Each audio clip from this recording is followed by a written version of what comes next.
What's up, everybody? I'm Stan, and welcome to Detail Comics, where we go over comics in detail. This is iRate Reviews, the show where I go over a comic book, its story, its art, give you my impressions, and let you know whether it's something to go back to the shop for or not.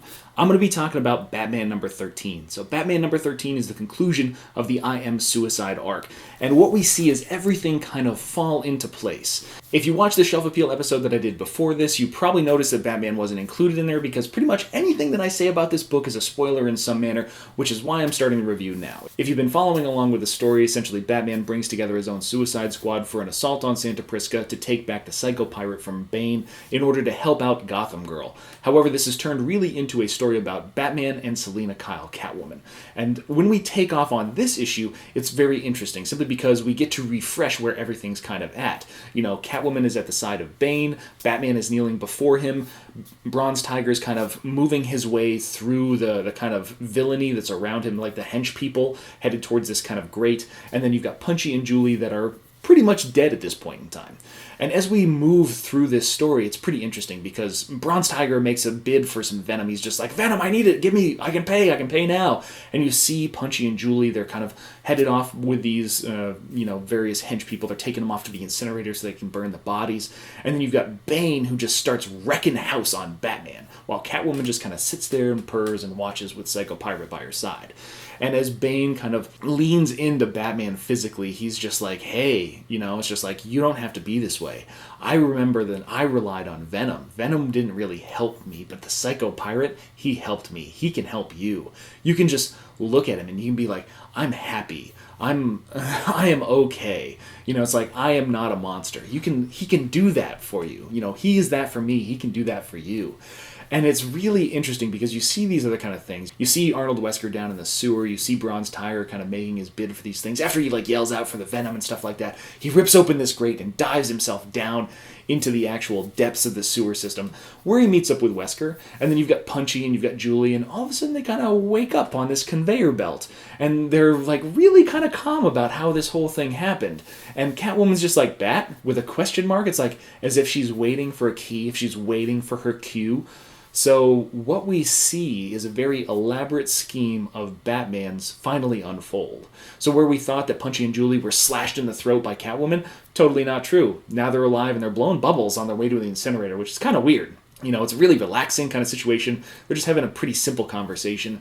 Bronze Tiger's found Wesker, brought him up into the space so that way he can take on the Psycho Pirate, because Bane and Batman, they're currently locked in some sort of Greco-Roman naked wrestling, or at least Bane's naked, and that's kind of weird, but as they're kind of locked in this combat, Batman finally gives the cue. It's just like, what do you want, Batman? He's like, I want to break your back. And Catwoman just swings in and just smokes him in the bottom of the spine, basically crippling him and ending the fight. So that's when Psycho Pirate starts taking on his mask and he faces off against the ventriloquist. And the ventriloquist is an interesting character because his powers are really odd. They're not really defined well. And the way that Tom King uses him in the story is essentially that Arnold Wesker is not in control. So Wesker can feel fear, but there's one personality in there that doesn't because he's in control all the time. And that's Scarface. Even without the puppet. He's a hand puppet, and so he is the person that is facing off against Psycho Pirate. And Psycho Pirate has no idea how to react to that. He's just like, but you're afraid, you're super afraid. And Scarface is just like, no one controls Wesker but me, and punches him out. Before Bronze Tiger punches him out too. So it's just like, okay, cool, your thing happened. That's how Wesker is integral into the plan, I guess. As we kind of finish everything up, there's this bubblegum life raft that's waiting. Punchy and Jewelee are out there. Bronze Tiger's just like, I can't believe that we made this happen. And Selina's just like, hey, it's not impossible. It's Batman. Batman always wins in these kind of situations for some godforsaken reason. He always, saves the day because of this elaborate plan. Now we kind of got to talk about the story. When it comes to the actual story of Batman number 13, I don't necessarily know if I can say that it's good or not. It's one of those things where you get the conclusion that you're really looking for, or the one that you're expecting, but you're not. So Batman number 13, you had to wonder, it's like if you get into Batman number 9, you're like, okay, why does he pick out this team? If you get into Batman number 10 and the suicidal assault, it's just like, all right, ventriloquist is going to play some sort of role in here. Punchy and Jewelee are going to play some sort of role. Bronze Tiger is going to play some sort of role. The Venom illusion thing like that's probably playing up for the cameras. So you have to understand that something's going on. And then you've got Batman number 11, and Batman number 11 shows the double cross. So if, like, Selina slashes out the throats of these individuals, okay, well, Punchy and Jewelee are either off the board or this is some sort of fake out. This is some part of the plan. And then as the kind of story progresses, it's Tom King trying to convince you that, nope, Selina's Kyle has definitely turned for the worse in this situation, and she's betrayed Batman and his trust.